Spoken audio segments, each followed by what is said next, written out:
India की number 1 choice Bharat matrimony.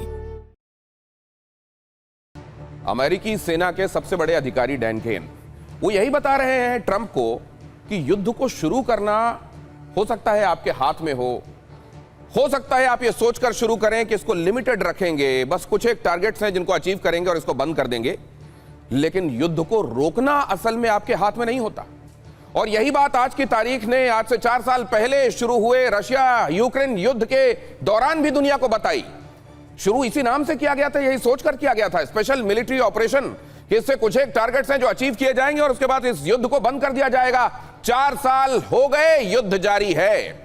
यही बात शायद जनरल केन समझाना चाह रहे होंगे डोनाल्ड ट्रंप को, लेकिन डोनाल्ड ट्रंप जाहिर है उन्होंने जो एक बार सोच लिया, या अगर उनको मार्को रूबियो या पीट हेग्सेथ ने कोई चीज कह दी और उनके ऊपर दबाव बनाया तो आखिरकार वो करवा कर मानते हैं। ईरान को लेकर यही लग रहा है कि ईरान को लेकर भी ये ऑपरेशन तो होगा, लेकिन डैन केन चाह रहे हैं कि अगर समझ में आ जाए तो आ जाए। देखिए जरा ये आज की खबर, दुनिया पर एक और युद्ध आखिरकार लादा जाने वाला है। क्या डोनाल्ड ट्रंप अपने सबसे बड़े सेना के अधिकारी की बात नहीं सुनेंगे? ईरान पर हमले को लेकर ट्रंप से मतभेद, जरा देखिए खबर। ईरान पर हमले को लेकर ट्रंप से मतभेद, टॉप जनरल नहीं चाहते ईरान पर हमला किया जाए। जनरल डैन केन ने ट्रंप को दी चेतावनी, ईरान पर हमला करके फंस जाएगा यूनाइटेड स्टेट्स, जनरल केन ने कहा।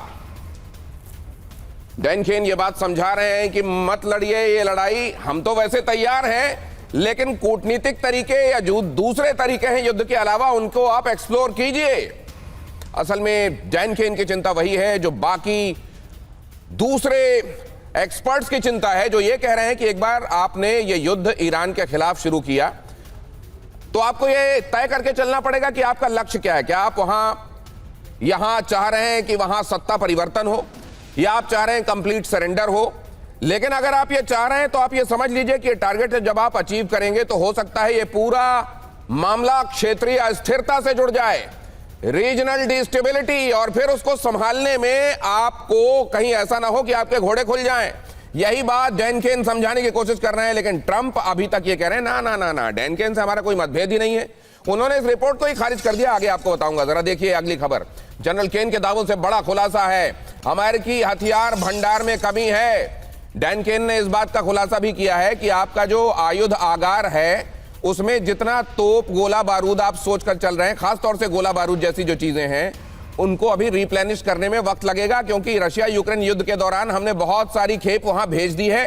लिहाजा हमको यहां जिस स्ट्रेंथ के साथ हमला करना चाहिए वो कम से कम गोला बारूद के मामले में हमको अभी नजर नहीं आ रही है।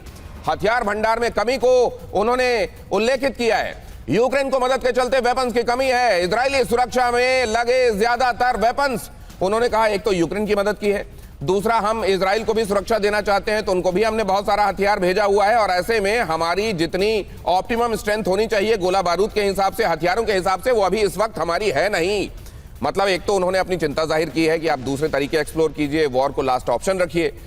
दूसरे उन्होंने ये भी कहा है कि अगर आप वॉर शुरू करते हैं तो इस बात को भी जरूर कंसिडरेशन में रखिएगा कि आपके पास अभी उतना गोला बारूद और इक्विपमेंट्स नहीं है, क्योंकि ये आपको बहुत सारा हिस्सा इसका रशिया यूक्रेन में यूक्रेन की मदद के लिए और इधर इजराइल की सुरक्षा के लिए भी भेजना पड़ा है, क्योंकि जून में ही पिछले साल जून के बाद जो स्थितियां बनी और जून के दौरान भी हमको बहुत कुछ मदद के लिए इजराइल को देना पड़ा। अब जरा इसमें एक और पर्सपेक्टिव मैं आपको दे रहा हूं। जब डैन केन ये बात समझा रहे हैं, जाहिर है तो ट्रंप के लिए इसमें एक बहुत बड़ा संदेश है। असल में ट्रंप अभी 2 तरह के लोगों से, उनके खास तौर से जो कोटरी में लोग कहे जाते हैं उसमें 2 तरह के लोग हैं, जिसमें कहा जा रहा है कि एक तो वो हैं जो उनको ये समझाने में लगे हों, जिसमें स्टीव विटकॉफ भी हैं, जैरेड कुशनर भी हैं, कि देखिए वॉर की तरफ अभी मत जाइए, अभी कोशिश कीजिए कि दबाव बनाए रखें आप, लेकिन कोशिश कीजिए कूटनीति कामयाब हो जाए। दूसरी तरफ मार्को रूबियो हैं, पीट हेग्सेथ हैं, ये कह रहे हैं कि ना, अगर आपने ईरान को सबक नहीं सिखाया तो उनके हौसले और बढ़ते जाएंगे और यही वक्त है कि उनको सबक सिखाया जाना चाहिए। और कहा जाता है कि आखिरकार मार्को रूबियो और पीट हेग्सेथ जैसे लोगों की चलती है, वेनेजुएला के मामले में भी इन्हीं लोगों की चली थी, इसलिए मादुरो को पकड़ा गया था। इंडिया की नंबर 1 चॉइस भारत मैट्रिमनी।